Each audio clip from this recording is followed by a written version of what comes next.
Napoleon said, number one, a leader needs unwavering courage. And I don't know if I totally agree with the unwavering part of this or not, because sometimes our courage does waver a little. You know, bend but not break. You know, courage mounts up, and then sometimes we have the doubts that creep in, and we reach a little deeper to find that courage that overcomes our doubts and our fears. So I would probably debate a little bit with Napoleon on this unwavering courage, because sometimes courage does waver. But as long as it stays, as long as in the end there it is to serve you, the courage to do what you didn't think you could do, the courage to step into territory that might be a little unfamiliar, the courage to talk to somebody you don't know, the courage to attempt conducting a meeting, the courage to give your first testimonial, the courage to, you know, solve problems you couldn't solve before, that kind of courage. The courage to stand up when it's sort of dark in your corner, the courage to do it when it isn't going your way, seemingly. The courage to try to have a good day in the midst of a bad day, that kind of courage. Wavering a little at times, yes, because we all have doubts that attack us. We all have small fears that creep in. That is the nature of life. But that's what faith is all about. That's what courage is all about. To serve us when our doubts will not serve us well. Faith to overcome fear, and courage to overcome our doubts. But that is a good quality, a good attribute for a leader, and that's unwavering courage. Second, Napoleon said, self-control. That, of course, is the very essence of life itself, is self-control. Because we all have this warfare going on. You know, it's going on in the world, the warfare between liberty and tyranny. In our own body, the warfare between health and illness, the struggle is on. The struggle between light and darkness, the struggle between good and evil. I call it opposites in conflict. And as soon as you're born into the world, as soon as you find yourself and discover yourself on this spinning planet headed somewhere, you know that this exists. To be a civilized society, we must drive the dark side of our nature into a small corner and let the positive side flourish. Early, we must learn to exercise self-control. Power is a wonderful thing, but it must be exercised properly. It must be exercised to benefit and not to destruction. So self-control is certainly necessary to be a strong leader, so that you can become the best example. The example of having your temper well managed, to having that dark side of your nature under control. The best example of choosing wise words and not being careless, that kind of control. Control of your appetite, control of your desires, so that they fit into the positive side of life and not the negative side. Self-control, very important. Then he said a leader must have a keen sense of justice. How very true. Justice we become familiar with, you know, even when we're small. When certain things that happened or were done to us that something told us that wasn't right. Someone did us wrong. We have that sense of right and wrong, and it starts very early. Then we have to have that sense of utilizing what's right and what's wrong so that we develop this sense of justice, this sense of being fair, this sense of being on the positive side, on the right side. To minimize a person's mistakes, they need to have this sense of justice. We have to have justice when we're building an organization. You know, what's fair, what is a good balance. The marketing system that Mark put together has to be fair for everyone. If you have a customer and you take care of that customer, someone else cannot come along and take that customer. The same is true with a distributor. Certain rules and regulations, so that all of us have a chance to fit within this framework of fairness, justice, and what's right. Otherwise, enterprise cannot work. Otherwise, we have what we call, in a political sense, anarchy, where there is no justice, when might is the order of the day, power is the order of the day, not the law, not the rule, not what's right, but power. And we would all dismiss that. It's been a catastrophe in the last 6,000 years, the governments that resorted to power instead of democracy, that resorted to intimidation instead of freedom. And we all know the terrible toll that that takes. But it takes a toll not only politically in a country or politically around the world, but it takes a toll even in enterprise. It takes a toll in school if a teacher is unfair. It takes a toll in working on a team where someone is unfair, or where the leadership is not fair in the administration of justice. So this is true, a keen sense of justice and what's fair and what's right. Part of this we have to learn as we go. You know, you don't have it all the first year. You haven't got it all the second year, the third year. After all the years that I've, been around, both as a human being and as a business person, we're still, even at these years, trying to decide what's best, what's fair, what's right, to give balance to our life and to build on a firm foundation for the future. So I agree with Napoleon. Good idea. A sense of justice. Here's another one, he said, definiteness of decision. Indecision is the thief of opportunity. If you don't decide, the opportunity could slip away. If you don't decide what you're going to do today, the day could get away and you're not very effective. I talked about in my recent travels about time management. And here's one of the best ideas of time management. Don't start the day until you have it finished. Is it possible to finish the day before you start it? And the answer is yes. If you don't finish it to the best of your ability, have some idea, some good plan, sure enough, the day escapes. And in the morning you say, let's see, what should I do now? In the afternoon you say, hey, time's getting away from me, what should I do now? And now most of the day is lost. Most of the day escapes not being utilized and doesn't work for you simply because you didn't make those decisions early, at the early part of the day. The decisions we make in the early part of our life sometimes last for a lifetime. The early decisions that you make about what you're going to do with your life as far as Herbalife is concerned, those decisions are vitally important. If you neglect them and don't make them, sure enough, the time passes and the opportunity sometimes is diminished, and sometimes you spend a lot of time now catching up simply because you didn't make those early decisions. So it's the decisions at the first of the day, it's the decisions at the early part of the month, it's the decisions at the early part of the year that greatly determines what kind of year you're going to have. The decisions you make in the early days of your marriage, sometimes those are the decisions that affect the marriage for a lifetime. The decisions you make at the first chance you see opportunity, those decisions, what you're going to do with it, how far you're going to take it, what it's going to be meaning to you in the years to come. Those early decisions are vitally important. Then we need decisions to correct poor decisions, to overcome our mistakes. It's possible, of course, for all of us to make unwise decisions.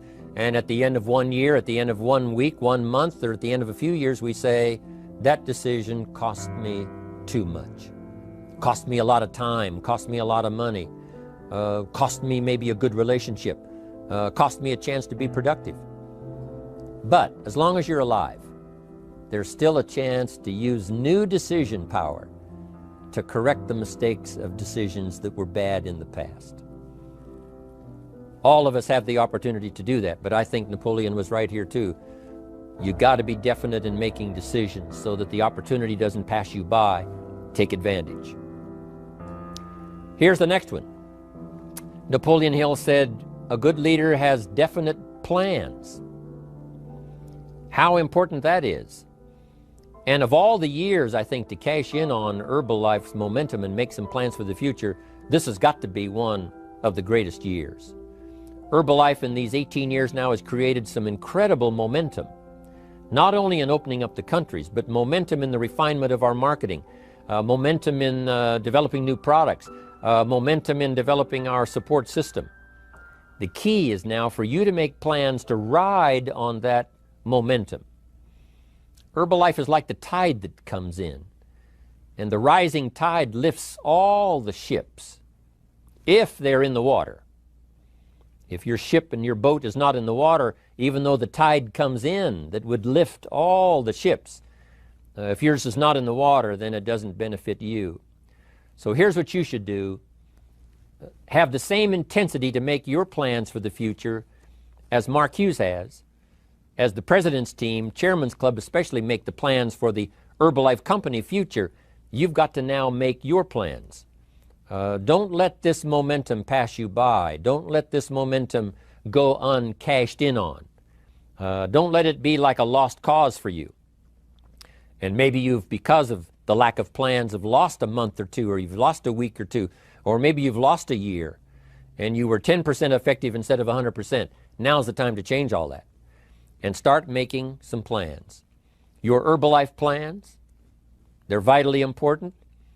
You might as well cash in on the Herbalife plans for world expansion, the Herbalife plans for expansion within your country, the Herbalife plans for the expansion of the business, the incentives. You know, cash in on that, capture that, and say, I've got to have some plans that match Herbalife. Not necessarily match Herbalife in numbers, but that can match Herbalife in momentum, that can match Herbalife in cashing in on the opportunity, your plans for Herbalife expansion.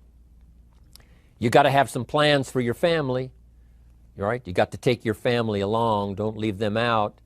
One of the challenges all of us have in making our plans is how to balance everything, to make sure that we don't regret at the end of the year, I spent too much time on that. I spent too much money. And then if you have, say, how can I not do that again? And construct some better plans so that you won't have any regrets at the end of a year to come, 5 years to come, 3 or 4, 5 years to come. Definite plans. The plans for the use of your money.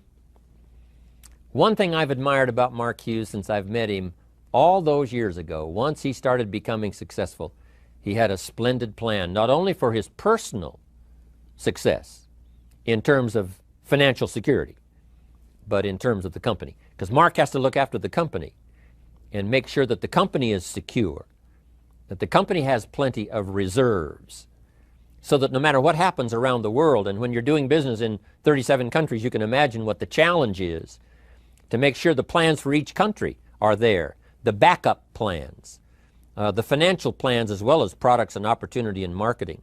It is a challenge beyond comprehension to most of us what kind of planning that takes in terms of trying to make Herbalife secure for the future.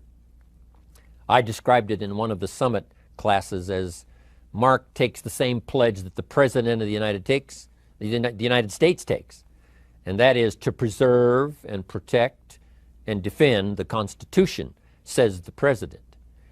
But Mark has to preserve and protect and defend the company to make sure it's viable, not just in America where it started, but all around the world in each country. It's an awesome responsibility. But now for you, your plans to be financially secure.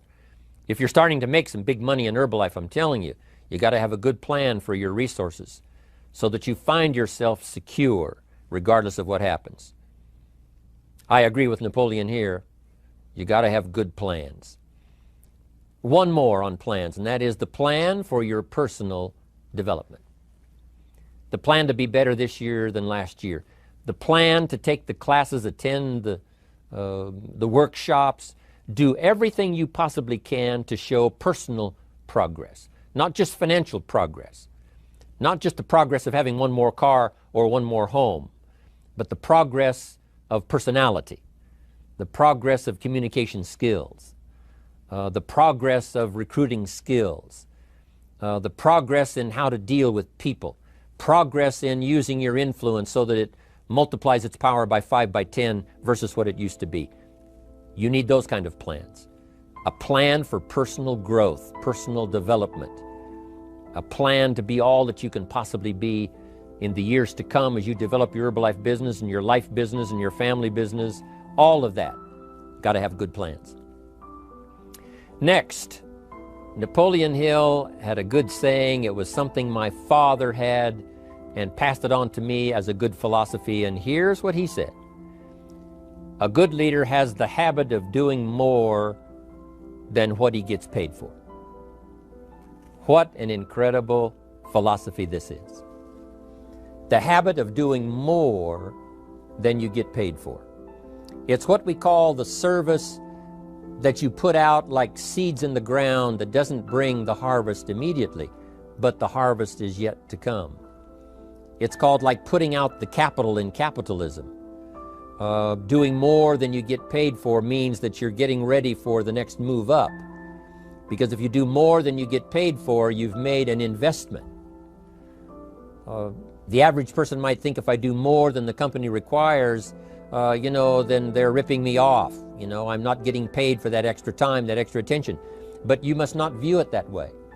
You must say, I'm getting there a little earlier, staying a little later, as an investment in my own personal future. Because I want that kind of reputation.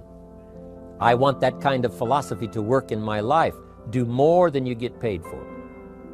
And this philosophy works incredibly well in Herbalife. You make the Herbalife sale of the Herbalife products. Now you must do more than you've gotten paid for. Right? They've got the product, you've got the money. But you can't stop your investment there.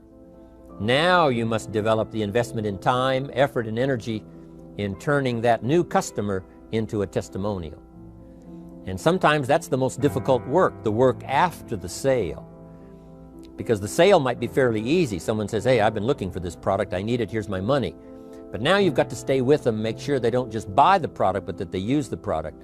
And that they don't just use the product, they keep using the product. That's the work after the sale. But if you learn to make that kind of an investment and do more than you get immediately paid for, the payoff in the future can be fantastic. Because as we all know in Herbalife, what really pays off is not a sale of the product. What really pays off is a testimonial. A testimonial that gives you more sales than you can keep up with. A testimonial that takes you places you could never go by yourself, introduces you to people you'd never see on your own. That kind of investment is so powerful. So you do more than you get paid for up front. It's happened for me, making the investment. When I first started lecturing 36 years ago, I talked to high school classes, college classes, service clubs, and I gave it all away. I went and talked for free. Someone said, Mr. Rohn, would you come and do this breakfast talk? I said, sure. Could you do this luncheon talk for this service club? I said, of course. And all of that in the beginning was for free. Primarily because I'd made my fortune, I didn't need the money, but I did it for free, but look what it's made for me by giving that kind of service in those early days. And finally it led to business and led to an enterprise. And I was giving the seminar all those years ago here in Los Angeles, and Mark Hughes was in my audience. So what you don't get paid for, don't worry about that. Just render the service with the vision of the future that it'll come back multiplied if you have this kind of habit, this kind of philosophy. Next, Napoleon Hill talks about personality. You need a pleasing personality. There's many parts to your personality. One is your working personality. The kind of behavior, the kind of attitude that you need, especially in the public. Some things you can kind of get by with, being a little careless, maybe in private, but in public, where it counts so much in your paycheck, it counts so much in building your business for the future, your own personality. But here's what you also must remember. You develop your personality in private so that it serves you well in the public. Sometimes we get the mistaken idea, I can be careless with just these few and be more careful when I have 1,000. But see, that doesn't work that way. Careless with a few, sure enough, that will creep into your presentation for 1,000 people. Here's the best practice, and the Herbalife opportunity in our marketing systems gives you the best chance to do that. The influence you have one-on-one, that's what really counts. You say, well, I'm only talking to 2 people, it doesn't matter much. That's when it really matters. Because if you'll practice well there, using your personality, using your influence, to get someone's attention, to get them to listen, to get them to participate, the kind of personality that someone says, I'd like to be around this person. They're unusual. They're not like the average person I meet on my everyday experience. That kind of personality. But you've got to practice it behind the scenes. You've got to practice it one-on-one. And if you're effective one-on-one, 1-on-3, 1-on-5, I promise you, that will get you ready to now perform with the kind of personality, the kind of charisma that wins people when you're in front of 500 people, 1,000 people, 5,000. So this is a good point, working on your personality. Here's the best gift you can give someone, and that's the gift of attention. Attention is so powerful. When I was a young man, I met Nelson Rockefeller, one of the richest men in America at that time. He's gone now, but he was a unique individual, ran for vice president of the United States. And I had a chance to be where he was holding a press conference, and I got close enough so that when he walked out, I had a chance to step up, right, when security was not all that severe in those days, and I had a chance to put out my hand, shake his hand, and say, Mr. Rockefeller, my name is Jim Rohn. And what I remember most was the attention he gave me. With the lights of the cameras around and everybody all around, he looked right at me and said, Jim Rohn, where are you from? I said, Idaho. He said, I really like Idaho. It's one of my favorite states in all of the country. And for just a few seconds, he gave me his attention, shook my hand. I'll never forget the handshake, right? One of those multi-million-dollar handshakes. But I'll never forget that personal attention he gave me, just for a few seconds. It was powerful. Made an impression on me that's lasted until this day. That's why I remember to tell the story. So, same thing you can learn to do. Utilize your personality, utilize your influence, give people the gift of attention. Here's the rest of my list now as we finish up. Next, Napoleon Hill said a leader needs sympathy and understanding. We have to develop that early in our lives. All of our lives, we have to look at those that are less fortunate than we are. Those who need a helping hand, and especially now we learn to look at those who need an opportunity, those who need a change in their health, those who need a change in their life and in their lifestyle. It's this kind of sympathy and understanding that drove Mark Hughes to construct the company. It took that kind of understanding, that kind of sympathy, that kind of deep emotional feeling. Then Mark understood what it meant to be poor. He understood what it meant not to have. He understood what it meant to be short on finances, on resources. He understood what it meant to lack, a full formal education. He knew all of those lacks. And instead of crying about it, he said, what I will do is change it for myself, and then I'll help other people that have the same challenge. Lack of education, lack of the money, lack of the resources, lack of good health, faced with all kinds of difficulties they can't solve. I'll get mine solved, and then I'll be strong enough and have the skills to where I can help other people. That kind of leadership quality is so powerful. That kind of understanding. Here's the next one. A leader must have, Napoleon said, a mastery of the details. How very true. All can be lost with just a couple of missing details. On the trip to the moon, everything has to work, right? There's several thousand moving parts. There's several thousand pieces to the project of getting to the moon and coming back, and all of them have to work. You can't have 10% of them working, 90% or 80%. They've all got to work. And then there's the backup systems for something if something goes wrong to back it up. That kind of mastery of detail is so vitally important. But here's what else to remember as far as Herbalife is concerned. The drama is in the details. Someone says, I lost 30 pounds. Well, 30 pounds is 30 pounds, but that's not the drama. The drama is, where were you before you found Herbalife? How did you feel? What kind of circumstances? Now someone begins to give us some of the details. And then after they've lost the weight, now how they feel, now their self-confidence has been restored. Now they feel better about themselves. The drama is in the details. But this is also important in the details of your day, the details of your business, the details of good communication. Master the details. Good advice, Napoleon Hill. Now here's the next three. Willingness to assume full responsibility. All of us have been taught that, especially these Herbalife years, to take full 100% responsibility. Mark Hughes says, what happened to me might not have been my responsibility, but what I do about it is my full responsibility. I've had some things, some people did me wrong. In his first couple of business experiences, he was done wrong. Some people ran off with the money. He was left holding the bag. But he said, that's what happened. And I was not responsible for what happened. But I am responsible for saying to myself, now, what am I going to do about what's happened? If a hailstorm destroys the farmer's crop, he wasn't responsible for that. But his responsibility now begins when the hailstorm is over, when he asks the question of himself, what should I do now?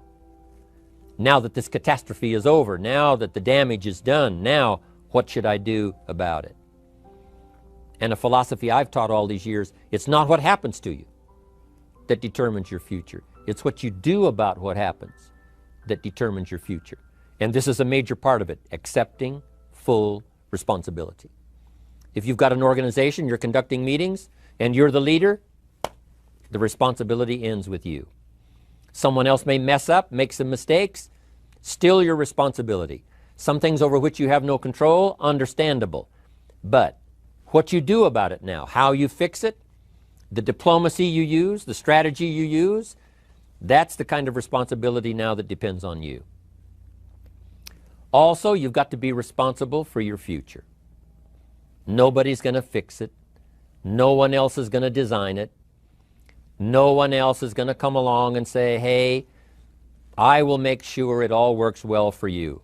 You've got to take all the input, you've got to take all the testimonials, all the teaching, all the training, all the influence, then you've got to have the responsibility of designing your life. You can design a life of prosperity, or you can design a life just to coast and get by. The responsibility belongs to you. Now here's the last two. Next is cooperation. One of the great things we learn in Herbalife is how to cooperate so that we take advantage of each other's ideas, we take advantage of each other's input, we take advantage of each other's enthusiasm, we take advantage of each other's testimonial, and we take advantage of each other's willingness to grow. That kind of cooperation has built Herbalife. In those early days, Mark got the group together. Jerry Shatanovich, Doug Stuntz, the rest, and made some plans to cooperate. Said, no telling what kind of powerful meetings we can have if we work together. No telling how many people we can affect, even right away, if we work together. You do this part, you do this part, I'll do this part, we'll make it work together, and we'll get the ball rolling. There's an ancient phrase that says, if two or three agree, nothing is impossible. If they agree on the same project, if they agree on the same vision, if they agree on how to get there, I'm telling you, nothing is impossible. Nothing can stand in their way. Just two or three. What's exciting about Herbalife is now we have more than two or three. The president's team now is well populated. Even the chairman's club is growing. The millionaire team is awesome in its numbers as well as in its power. And the cooperation between all of us on the tabulator teams, as distributors, home office, support staff, 15th floor, wherever we come from. If we cooperate, there's nothing we can't do. There isn't anyone we can't touch. There is no country we can't finally get to with this incredible story. Cooperation. That's why I'm here, wanting to do my part, HBN, send out some ideas, give you some notes to take, something to think about and ponder, something to talk about with the people that you associate with and are building your business. That kind of cooperation is going to make this a powerful year. It'll get us to the 2 billion, 3 billion, 5 billion. But it'll get us to much more than just those numbers. It'll get us to a place of honor, respect, prestige, influence, feeling good about ourselves for the hard work that we're doing, cooperating with each other. I want to cooperate with you, helping build your business. All of us cooperate with the support system of Herbalife. We're on our way. We will have the billions. We'll have the stories. We'll have the experiences. Now here's the last one. Napoleon Hill said, a major attribute of leadership is vision. Vision is in many parts. One, a vision for your own course to follow. A vision for you, for yourself. A vision for your financial future. A vision for your health. A vision for your wealth. A vision for you to latch onto and make something out of. A vision for your family. Because vision must now lift others as well as ourselves. Guess what our family is counting on? That we'll be able to see things that at first they cannot see. That we'll be able to look further into the future than perhaps they will be able to look. The same is true with your organization, the people that are around you. They're counting on your vision. Perhaps you've been there a little longer than they have. Maybe you've been there a lot longer than they have. And they will look to you to help them see things that they can't see in the beginning. And if you will do that, develop that attribute of leadership, I'm telling you, you'll have such a dramatic effect on your organization, it will be unbelievable. A vision for yourself, a vision for your family, a vision for your organization, a vision for the people that you're close to. The old prophet said, without vision, we die. We perish. Unless we can see into the future, life loses its meaning. Unless we can look further than just where we are at the moment, then we have no reason for faith, no reason for activity. But if we'll develop this skill, beyond any other skill, I'm telling you, it will help us touch people because they'll want to be around us because we have this look into the future. Not only the short-range vision of what we're going to do this week, this month, this year, but the long-range vision like Mark has, taking us to the 5 billion. You can have a vision that will take your organization into the future and bless everybody with success.